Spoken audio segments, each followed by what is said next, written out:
বন্ধুরা, শাশুড়ি মা রান্নাঘরে তোমাদেরকে অনেক অনেক স্বাগত। দেখো আমি সকাল সকাল একটা রেসিপি নিয়ে চলে এসেছি। বানাবো দেখো ম্যাগির অমলেট। আমাদের যার জন্য এতটা ম্যাগি লাগবে না, আমি যতটা লাগবে সেই পরিমাণে নেবো। এখানে আমি দুটো ডিম নিয়ে নিয়েছি, একটু গাজর নিয়েছি, গাজর কুচি, এখানে নিয়েছি দেখো পেঁয়াজ কুচি, রসুন কুচি, আর এখানে নিয়েছি কাঁচা লঙ্কা কুচি। আর কী কী দিয়ে করছি তোমাদেরকে শেয়ার করবো। ভিডিওটা তোমরা প্রথম থেকে শেষ পর্যন্ত দেখে অবশ্যই কমেন্ট করে জানাবে। দেখো আমি এখান থেকে দুখানা ম্যাগি বের করে নিচ্ছি, যেহেতু আমার ম্যাগির সাইজটা বড়। তোমরা দুখানা এমনি ছোটো ম্যাগিও নিয়ে নিতে পারো, তাতেই ভালো হবে। আর এখানে দেখো ম্যাগি মশলাটা আমি বের করে নিচ্ছি, দুখানাই ম্যাগি মশলা নেবো। এবার আমি পুরো রেসিপিটা তোমাদেরকে শেয়ার করবো, তোমরা দেখতে থাকো। আর আমি এই রেসিপিটা করার জন্য আরও একটা মশলা নিয়ে নিয়েছি, ওইটাও ম্যাগিরই মশলা। দেখো নতুনত্ব এই মশলাটা নিয়ে নিয়েছি। এই মশলাগুলো দিয়ে আমি রেসিপিটা করবো। তোমরা পুরো রেসিপিটা দেখে অবশ্যই কমেন্ট করে জানাবে আমার রেসিপিটা তোমাদের কেমন লাগলো। দেখো দেখতে থাকো। দেখো প্রথমে ম্যাগিটা আমাকে সিদ্ধ করে নিতে হবে। দেখো আমি এখানে একটা জায়গা বসিয়ে দিয়েছি, দিয়ে ওতে জল দেবো, দিয়ে ম্যাগিটা সিদ্ধ করতে দিয়ে দেবো। খুব সিদ্ধ করবো নি, তাহলে জড়িয়ে যাবে। পরিমাণ মতন একটা সিদ্ধ করে নিয়ে আমি তোমাদেরকে আবার শেয়ার করবো, তোমরা দেখতে থাকো। আমার ম্যাগিটা সিদ্ধ হতে থাকুক। ম্যাগিটা সিদ্ধর সময় অবশ্যই একটুখানি সাদা তেল দিয়ে দিবে, ঝরঝরে হবে। দেখো ম্যাগিটা আমার সিদ্ধ হয়ে গেছে, আমি এবার ঢেলে নিয়ে ঠান্ডা করে নেবো। দেখো ম্যাগিটা আমার রেডি হয়ে গেছে একদম, দেখো ঝরঝরে কত সুন্দর হয়েছে। এবার আমি এই ম্যাগিটা রেডি করবো, তোমাদেরকে শেয়ার করবো, তোমরা দেখতে থাকো। দেখো জায়গাটাতে ম্যাগিটা আমি ঢেলে নেবো, নিয়ে নেবো। দেখো পরিমাণ মতন নুন,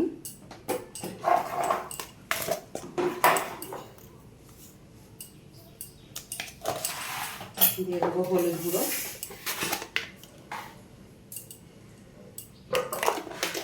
দিয়ে দেবো স্বাদ মতন লঙ্কা গুঁড়ো। যেহেতু কাঁচা লঙ্কা আছে অবশ্যই অল্প করে লঙ্কা গুঁড়োটা দিতে হবে। দিয়ে দেবো ধনে গুঁড়ো,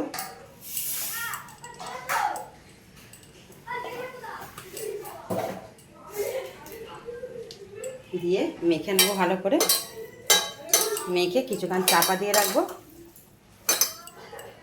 তাহলে ভালো করে এটা এর সাথে মিক্স হয়ে যাবে। এইভাবে আমি কিছুক্ষণ চাপা দিয়ে রেখে দেবো।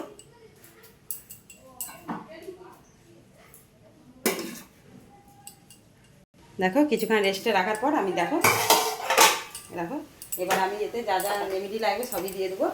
এখানে আমি দেখো দিয়ে দিচ্ছি পেঁয়াজ কুচি, গাজর কুচি, কাঁচা লঙ্কা কুচি, আর তার সঙ্গে দিয়ে দিচ্ছি রসুন কুচি।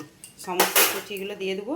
দিয়ে আমি এখানে দিয়ে দেবো দেখো এই যে ম্যাগি মশলাটা নিয়েছিলাম, সেই ম্যাগি মশলাগুলো আমি এখানে সব কটাই দিয়ে দেবো।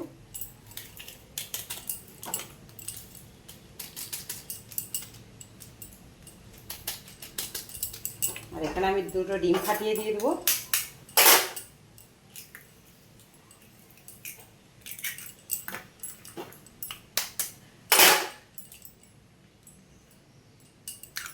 দিয়ে ভালো করে মিক্স করে নেব। আমি হাত দিয়েই মিক্সটা করব, ভালো মিক্স হবে।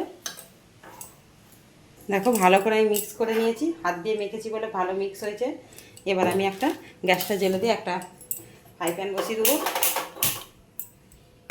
গ্যাসের জোরটা অবশ্যই কম রাখতে হবে, নাহলে পুড়ে যাবে। দিয়ে তেল দিয়ে দেবো, সরষের তেল দেবো।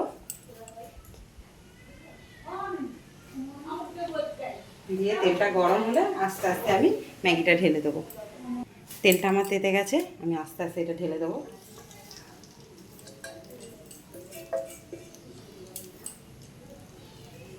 দিয়ে ভালো করে হাত দিয়ে দিয়ে একটু চেপে দেবো। তাড়াতাড়ি ছড়িয়ে দিলে জিনিসটা ভালো হবে, যেহেতু ডিম দেওয়া আছে আট হয়ে যাবে। আর আমি এটা দিয়ে জোরটা একদম কমিয়ে দেবো, যাতে ভেতর পর্যন্ত ভালো করে রান্নাটা আমার হয়। দিয়ে একটা চাপা দিয়ে দেবো, দিয়ে হতে দেবো। হয়ে এলে তোমাদেরকে শেয়ার করবো। দেখো বন্ধুরা, এক পিঠটা হয়ে গেছে, আমি থালায় উল্টে নিয়েছি। আর এক পিঠটা ভেজে নেবো। ভালো করে ভেজে নিয়ে তোমাদেরকে আবারও শেয়ার করবো, তোমরা দেখতে থাকো ভিডিওটা। দেখো বন্ধুরা, দু পিঠি আমার ভালো করে ভাজা হয়ে গেছে। এবার আমি পিস পিস করে কেটে নিয়ে তোমাদেরকে আবারও শেয়ার করবো, তোমরা দেখতে থাকো পুরো ভিডিওটা। এইভাবে 3 কোণা করে পিসটা কাটবো। দেখতেও ভালো লাগবে, বাচ্চাদের টিফিনে, বড়োদেরও টিফিনে দিতে পারো, খেতে খুবই ভালো লাগবে। আর অনেকে সবজি খায় না বাচ্চারা, এইভাবে পেটেতে সবজিও যাবে তাদের, তোমরা এইভাবে বানিয়ে নেবে। দেখো এইভাবে আমি পিস পিস করে কেটে নিয়েছি। আমি একটা একটা করে সব কটা নাবিয়ে নিয়ে তোমাদেরকে আবারও শেয়ার করবো, তোমরা দেখতে থাকো। দেখো বন্ধুরা, একদম আমার রেসিপিটা রেডি হয়ে গেছে। দেখো পিস পিস করে কেটে নিয়েছি, দেখতেও ভালো লাগছে। এইভাবেই তোমাদেরকে কেটে শেয়ার করলাম। তোমরা অবশ্যই বাড়িতে একবার ট্রাই করে দেখো, বাচ্চাদের খুব ভালো লাগবে, বড়োদেরও ভালো লাগবে। তোমরা সবাই করে খেয়ে দেখো, দেখে কমেন্ট করে অবশ্যই জানাবে। আর একটা কথা বলছি বন্ধুরা, আমাদের চ্যানেলটা গ্রো করতে প্রচুর সময় লাগছে। তোমরা যদি কি করলে কি হয় একটু যদি কমেন্ট করে বলো তাহলে খুব ভালো হবে। তোমরা একটু আমাদের কমেন্ট করে জানাও, তাহলে আমাদের চ্যানেলটা যাতে একটু গ্রো করে, এগিয়ে যেতে পারে। তোমরা একটু সাহায্য করো। অনেক অনেক ধন্যবাদ।